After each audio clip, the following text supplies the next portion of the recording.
So finally guys Bharat south আফ্রিকাকে হারিয়ে প্রথম ওডিআই ম্যাচটা জিতে গেছে।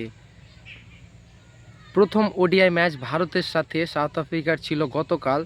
সেখানে ভারত সাউথ আফ্রিকাকে 22 রানে হারিয়ে প্রথম ওডিআই ম্যাচটা জিতে সিরিজে 1-0-তে এগিয়ে যায়। কি বলবো ভাই, এখানে একটা নতুন করে কথা বলতে হয়। কিং কোহলি আর রোহিত শর্মার অসাধারণ পার্টনারশিপের এবং কিং কোহলির অসাধারণ সেঞ্চুরির কারণে প্রায় 350 রান করে ফেলে ভারত। লাস্টের দিকে KL রাহুল অর্থাৎ ভারতের নতুন ক্যাপ্টেন, তিনি এসে প্রায় 60 রানের একটা অসাধারণ ইনিংস খেলে ভাই সাউথ আফ্রিকাকে চাপে ফেলে দেয়। অবশ্য সাউথ আফ্রিকা এই রানসটা কভার করার আপ্রাণ চেষ্টা করে এবং তারা 317 রানে তারা তাদের ইনিংসটা শেষ করে।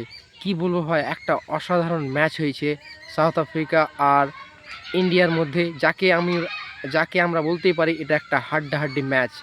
আর কি বলবো ভাই, কিং কোহলি অনেক দিন পর মাঠে নামার পরে একটা সেঞ্চুরি বিরাট ভক্তদের একটা খুব মজার বিষয়, এবং যারা বিরাটের ভক্ত তারাই বুঝবে এই আনন্দটা কত। যখন বিরাট কোহলি একটা সেঞ্চুরি করেছিল, এক ভক্ত মাঠে ঢুকে তাকে প্রমাণ করতে চলে যায়। শেষমেশ সিকিউরিটি তাকে নিয়ে যায়, কিন্তু দেখতে হবে ভাই বিরাট কোহলির ক্রেজটা কত দূর।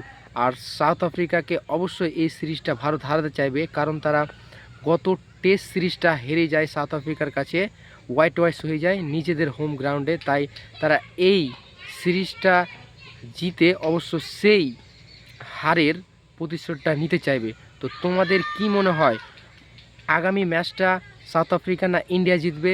তোমরা অবশ্যই কমেন্ট করে জানাও। আর যারা এই চ্যানেলে নতুন তারা চ্যানেলটা সাবস্ক্রাইব করে এরকম ক্রিকেট রিলেটেড আপডেট পেতে অবশ্যই সাবস্ক্রাইব করে রাখো এবং বন্ধুদের সাথে শেয়ার করো।